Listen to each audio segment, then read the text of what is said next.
Good afternoon, everyone. It is a pleasure to be here listening to Dr. Anshul and Dr. Hitesh and Dr. Namrata. After listening all these topics which they have covered, it is absolutely clear that how high the stakes are where we talk about human health and workplace productivity.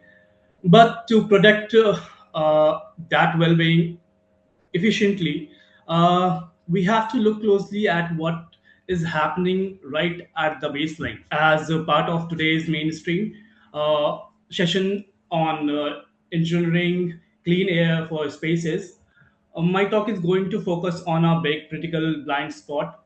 Smart data for smart spaces define the outdoor boundaries. So, as cities are becoming crowded and building safe, healthy indoor spaces is more important than ever. Clean air is a basic requirement for any good building.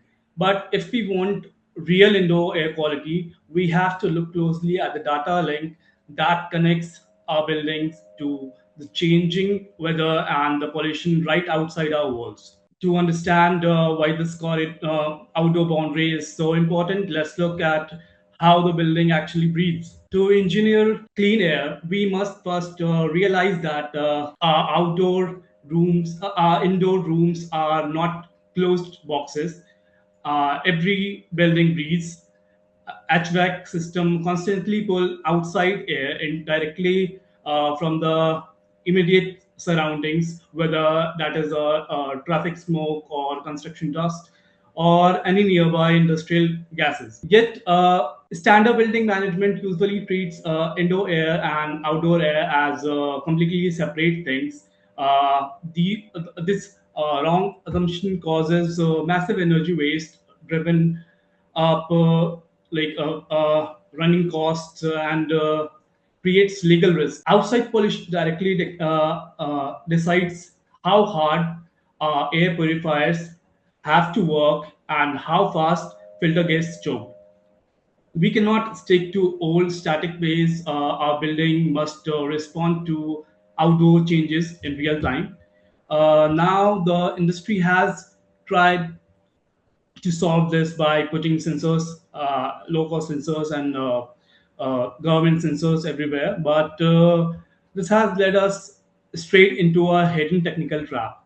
The quick rise of low cost sensors has given us a false sense of security.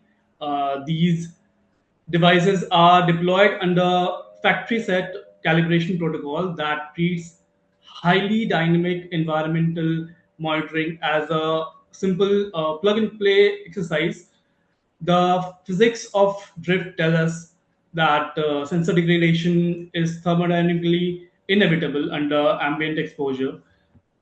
Particulate and dust deposits inside sensitive optical photodiode chambers silently shifts the measurement baseline without triggering a device level error flag. This is not just a guess.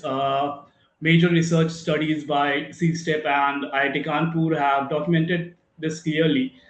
Their reports show huge data errors and baseline drift across low-cost sensors network, specifically during heavy winter pollution. Plain hardware simply cannot tell the difference between actual pollution and changes in weather or humidity, passing the wrong data straight into our building control system. When this bad data flows completely unmanaged into a building, it introduces a severe operational and financial penalties. When we lack structural validation, financial and physical risk compounds silently, and there are two major problems that happens when unverified sensors are deployed. Let's look at the slide on our first scenario, the overfiltration. The system starts fighting ghost pollution actually, pollution spikes caused by sensor drift.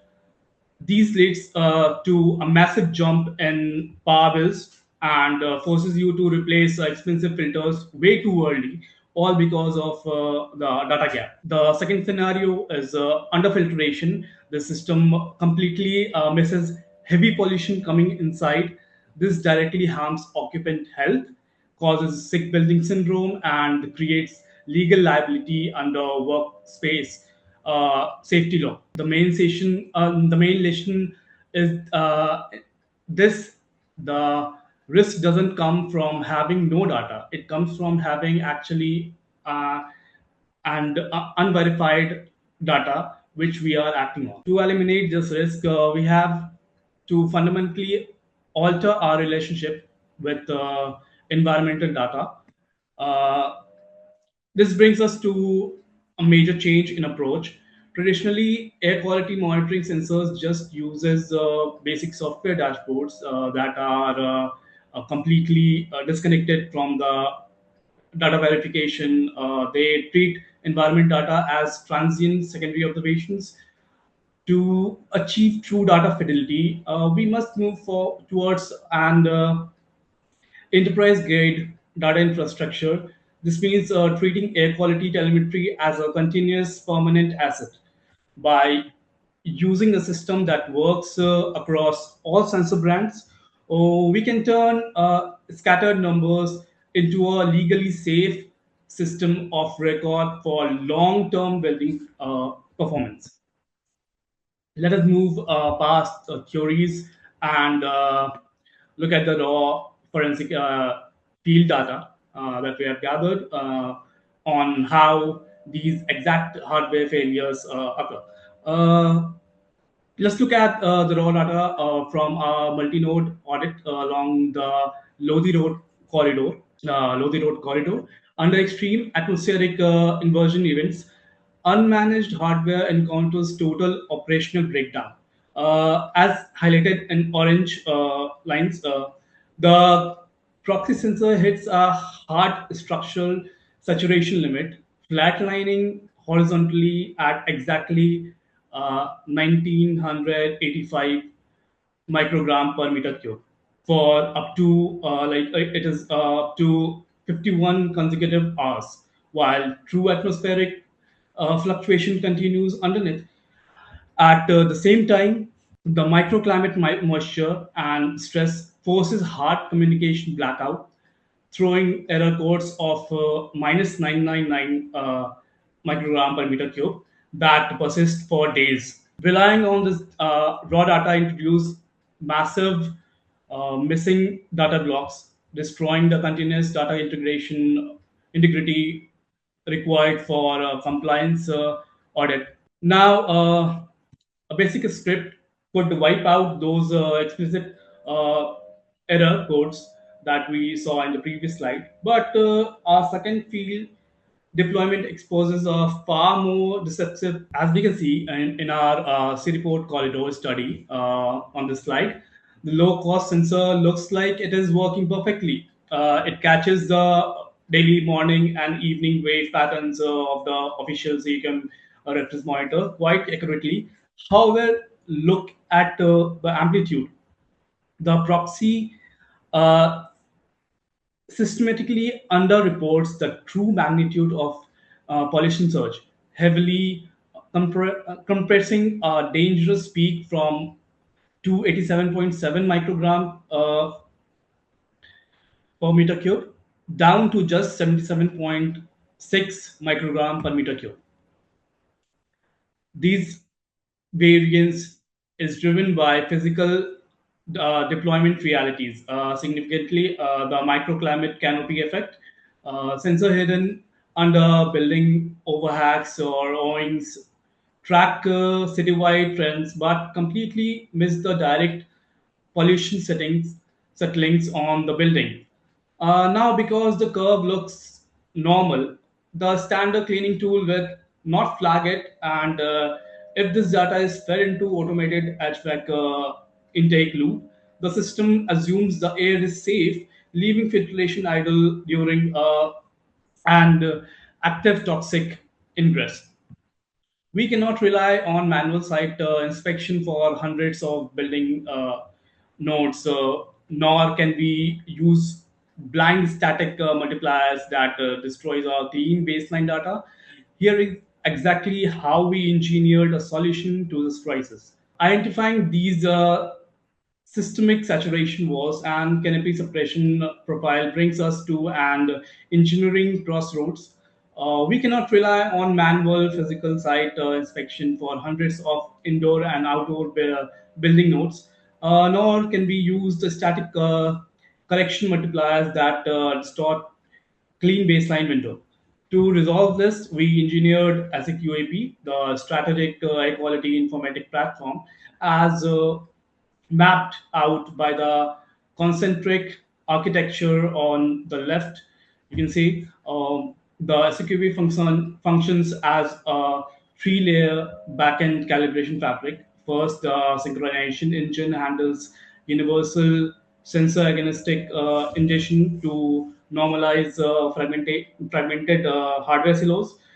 Secondly, our algorithmic rigor layer applies real-time software-defined calibration, running rolling regional references correlations to continuously isolate and stripe out drift, saturation selves, and microclimate separations.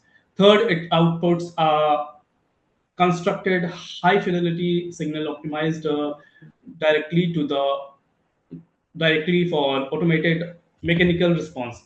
Whatever we scale this methodology across infrastructure, different spaces, architecture requires this data verification for distinct operational risks. The risk of outdoor air leaking inside changes completely depending on the type of a space. The healthcare and the research lab keeping rooms sterile means moving away from just cleaning inside air.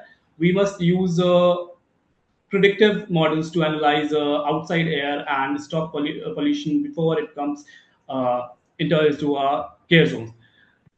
In commercial real estates, providing proving air quality, indoor air quality is a true performance asset required solid auditable data trail for corporate ESG reports and wellness certificates. And in industrial operation, matching parameter safety with factory law relies on connecting outdoor boundary data with indoor explosion numbers for strictly safe audits. Uh, Now, looking at the next slide, uh, the next decade of infrastructure, global regulations, and financial audits are changing completely. Carbon counting, ESG mandates, and workplace safety rules are all demanding one thing: trustworthy environmental data. As shown in the bridge diagram here, a verified data infrastructure must connect raw atmospheric science to corporate governance and capital markets. To survive strict regulation and financial checks, the built environment must step away from basic passive monitoring and treat air data as a structured, auditable corporate asset. So, how do we implement this solution as at the actual building layer? We break it down into three execution pillars here. To operationalize this boundary, we must establish a localized infrastructure of truth across three key core pillars. First, we must design the envelope. This means treating outside air as a constantly changing input for every HVAC cycle instead of relying on old static mechanical guesses. Second, we must validate the data. We need a regular automated calibration tool to correct sensor data in real time, erasing stuck lines and baseline drift. And three, we must audit the outcomes, creating a legally safe environmental data stream built to withstand intense compliance checks. So to close this session and start uh, with the note, I will moving by a basic sensor placement to proper data science approach. We bridge the gap between regional weather data and indoor building performance. I will leave you with this final definitive takeaway as we move forward. We cannot manage that we do not accurately measure, and we cannot comply with what we do not dynamically verify. Thank you. Thank you for your time, and thank you so much.